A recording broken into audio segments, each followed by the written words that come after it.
And check out this student section right here. A sea of gold right here. And these fans are ready for a great game today. And there's a lot to look forward to in this season.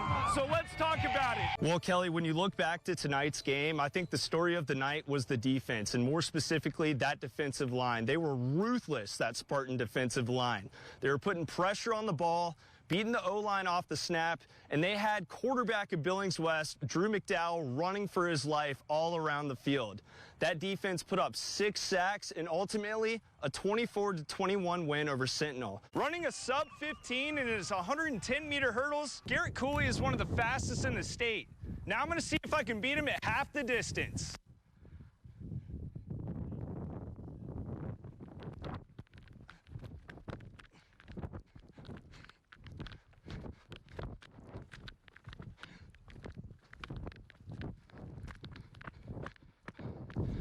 Yeah, whatever, man. And Mark, I know you represent both schools. You got the Gallatin high shirt and Bozeman high shirt on right now, but I'm going to put you on the spot. Who do you think's going to win tonight's game? Everybody at this game wins tonight. On your question, Laurel, about what they need to do to win, it all starts with dominating the ground on defense. They've got to stop the run. And if they can stop the run, they're in business. But another thing you wanted to point out is their pass game. They've looked great throwing the ball downfield all season. And last weekend, Montana State in their game against Weber State let a few slip. I asked Vegan on his analysis of the pass game last weekend, and he said, you know, aside from those few slipping through their fingers here and there, it was relatively good. So those two things need to happen in order for Montana State to catch a win tonight against the Tribe. On his trip across the country, Greg Nance is averaging about 40 miles a day. So, Greg, how many more miles do we have to go today? Just 30. Oof, I'm out, man. See ya. But it also helps when you have a 6'6" wideout in Quinn Clark. That man is a missile running down the field. He's easy to target, and if you don't put the ball right on top of him, he's going to go up and get it. Really excited to watch this kid explode in his junior season. Yeah, I said junior season, so he's got a full year ahead of him also. Really excited to watch this Raptors team. It seems like they've come a long way as far as talent goes from last season, but next week they're really going to find out what they're made of. Reporting in Bozeman, Robbie Whittle, NBC Montana.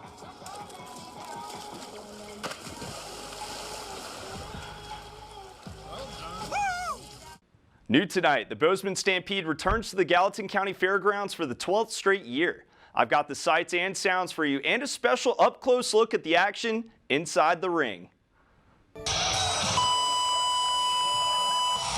You couldn't miss the excitement at the Bozeman Stampede. Some people coming from as far as Missouri to spend some quality time with their family and join in on the excitement.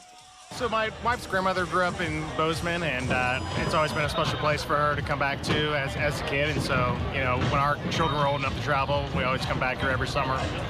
Many excited to see the rodeo clowns and saddle bronc riders. But when I mentioned I'd be putting on a bubble suit and hopping in the ring with a bull, it seemed like that electrified the crowd even more.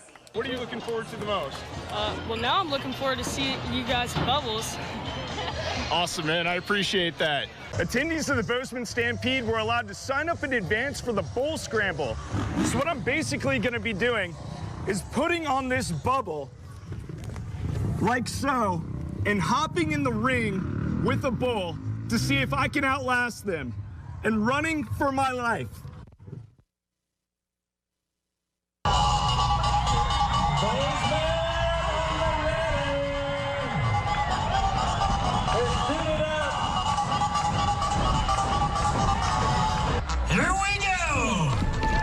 The event is held all 3 days of the Stampede, and the winner each night receives $500 and a Montana Silversmith belt buckle. Not to mention, it's a blast. My adrenaline through the roof as I approached the final barrel. So much so I took a guy out, but that's just part of the game. As you can see, I didn't exactly win, but still had a great time competing with others in the event. Bull Scramble 2022! If you missed the first night of the Stampede at the Gallatin County Fairgrounds, it's on again Friday and Saturday. Doors open at 6 p.m. and the rodeo starts at 7. Reporting in Bozeman, Robbie Whittle, NBC Montana. In nearly half a century after his legendary career, MSU defensive lineman Bill Collar makes the College Football Hall of Fame. Collar's the first Bobcat ever inducted.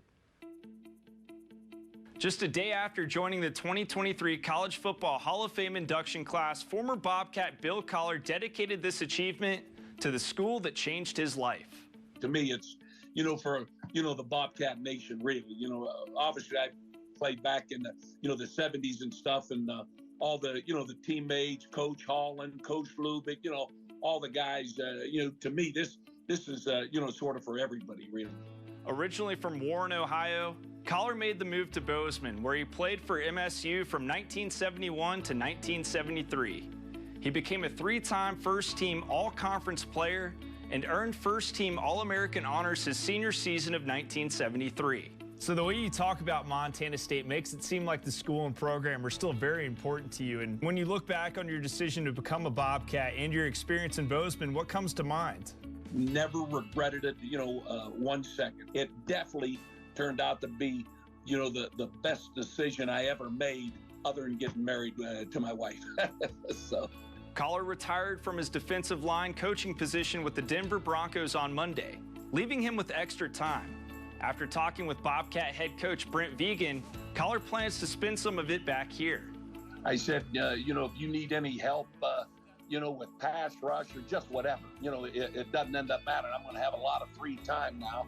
So I would definitely, be interested in helping out, now and then. So he definitely said yes, that, he would. And I definitely plan on being around and helping out.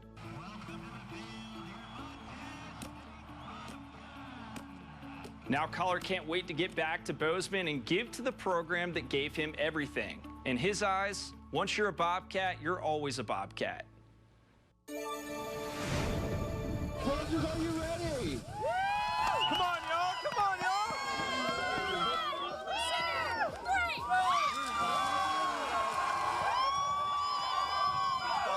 The Bozeman Polar Plunge is an annual event like none other. It features many different points of interest with certain favorites among the people who participate. So what's your favorite part of the Polar Plunge? Probably just seeing everyone have fun and like jumping in and stuff.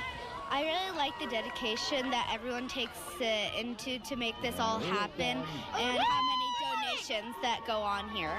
What's the best part of the Polar Plunge? Ooh, getting in this hot tub is pretty nice. Hot tub's pretty nice. Hot tub is pretty nice. But at the end of the day, the Polar Plunge is all about supporting the Special Olympics of Montana. And in return, a dip into the near sub-freezing water of a frozen lake. The event started in Montana back in 1999, and the history surrounding the event is quite remarkable. So we've done polar plunges in Montana for over 20 years. First one was up in Whitefish. We have 14 of them across the state that happens every year. It makes my heart warm and makes me cry. This is what we do. That's why we do it. After witnessing all the smiling faces, the dancing, and community vibes, I decided I had to get involved. Not only did I plunge, I doubled up. Reporting in Bozeman, Robbie Whittle, NBC Montana.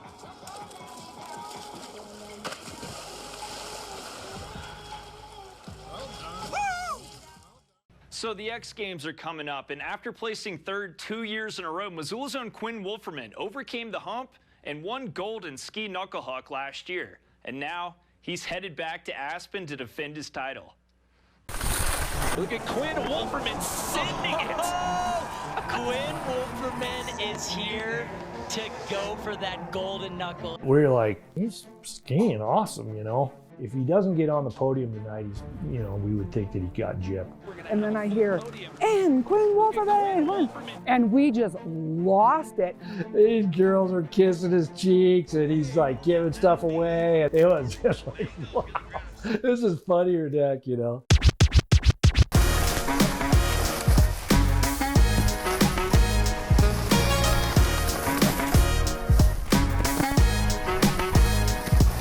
A big part of knuckle huck. Skiers are rewarded for creativity and improvising. It's not necessarily how you ski, it's about how you trick and how creative you can be on the snow. He's been like that his whole life. Always doing flips off of everything, always smashing into everything, always illegally building jumps on everything. But I mean, that's freestyle too. I wasn't the best slopestyle skier, I wasn't the best big air skier. It's cool to be able to show up to X Games and have a place there and feel comfortable there and know that I can go win a gold medal doing something that is super fun to me. was the whole vibe of this event when we first brought it to X Games, to just get out there and have some fun, but it's really evolved into its own thing. Look at Quinn Wolferman sending it. I'm excited. I do just want to go do my best, and I do want to win, and I do have like this underlying feeling that there's a good chance of me winning again. I just have to do what you're there to do, which is ski, kind of let everything fall into place from there. If he's going to do well in one event there, I think that would be it. It sure wouldn't be pipe.